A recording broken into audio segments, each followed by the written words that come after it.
Ok, số đây bông ôn đừng ngọt kia ngày nay cứ tha ọt ban từ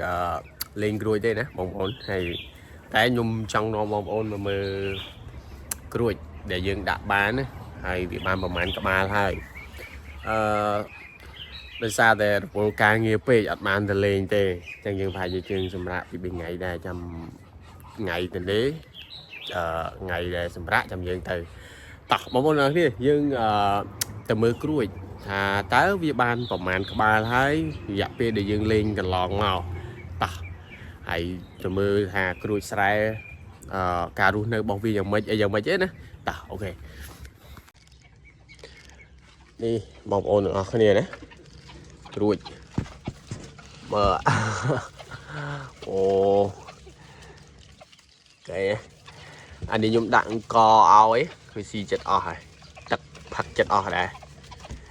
អូបានច្រើនគួរសមដែរបងប្អូនអ្នកគ្នាវាសរុបទៅវាបាន5 10ក្បាលហើយអូពងនោះបែកបាត់ហើយវាជន់ចុះជន់ឡើងបែកបាត់ហើយពងចាប់បាត់ហើយខ្ញុំមិនដឹងថាមួយណាវាក្រាបឲ្យប្រកបទេបងប្អូនអត់ដឹងថាមួយណាដែលវាក្រាបពិតប្រកបជាងទៅខ្ញុំអត់បានរំលែកវាចេញទេចឹងទៅវាពិបាកស្មានអានេះខ្ញុំដាក់ដេកខ្សាច់ឲ្យវាលេងទៅហើយដាក់ច្បាងគឺកន្លែងវាពងអីហ្នឹងហើយបងប្អូនអរគ្នា